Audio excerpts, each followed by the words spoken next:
La magie vibratoire est l'art de produire des phénomènes inexplicables en utilisant des procédés occultes qui s'activent grâce à la mécanique vibratoire automatisée de la vie. Cette magie est considérée comme occulte car elle est réservée à ceux qui ont accès à cette connaissance et la comprennent.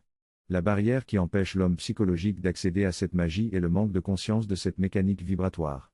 C'est la même chose que pour le magicien de spectacle qui connaît les rouages de sa magie mais que le public ne connaît pas. La magie vibratoire est donc l'automatisme de la vie, et plus un acte est professionnel, plus il est automatisé. La magie vibratoire est donc intuitive, mais occulte. Ce texte parle de la difficulté pour la plupart des individus à se connecter à une réalité vibratoire plus élevée en raison de leur programmation automatique et de leur attachement à des concepts et des modes de pensée obsolètes. Seuls quelques initiés sont capables d'intuiter cette réalité et de faire une différence en explorant cette expérience. Les nouveaux initiés sont ceux qui ont conscience d'être manipulés par des automatismes et qui cherchent à s'en libérer pour vivre une expérience plus authentique. Le texte critique le culte de la personnalité et les anciens concepts qui empêchent l'évolution de la conscience, et souligne l'importance d'aller au-delà de la forme pour explorer la magie dans toutes les choses.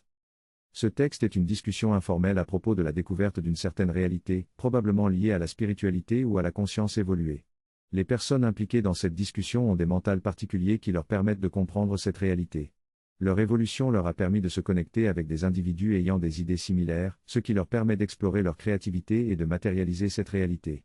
Les personnes impliquées ont une empathie limitée, mais sont intéressées par l'établissement de connexions plus créatives avec d'autres individus éveillés, dans le but de créer quelque chose de nouveau et de pousser l'enveloppe toujours plus loin. Le texte mentionne également que la science peut changer complètement lorsque des scientifiques magiciens seront capables d'appliquer leur intuition à la recherche scientifique. Il semblerait que l'on ait discuté de la nécessité d'une nuit noire psychologique pour qu'un matin des magiciens puissent se produire. L'idée est de préparer les individus à absorber les chocs de vie et les mettre en vibration pour utiliser cette énergie comme un logiciel de survie. Cette préparation nécessite une observation attentive des mécanismes internes de la personne et l'utilisation de l'énergie transmutée pour surmonter les difficultés de la vie. Cette absorption et utilisation de l'énergie doit être naturelle et automatique, plutôt que forcée ou intentionnelle. Cependant, les intentions et les attitudes sont souvent présentes dans les méthodes psycho-logiques qui utilisent de petites doses d'énergie pour préparer les individus à des doses plus importantes. Le texte parle du désir de trouver un environnement agréable et créatif pour évoluer et s'épanouir, entouré de personnes stables et positives. L'auteur mentionne également le rôle du magicien dans la diffusion de la magie et dans l'orientation des personnes vers une meilleure compréhension de la réalité systémique et vibratoire, permettant de connecter avec l'essence du message sans être pollué par la compréhension psychologique.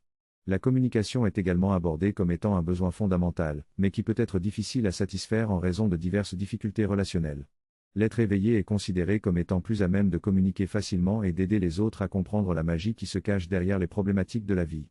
Finalement, l'auteur souligne l'importance de ne pas juger et de ne pas essayer de comprendre intellectuellement, mais plutôt de se connecter avec l'information de manière pure et instinctive.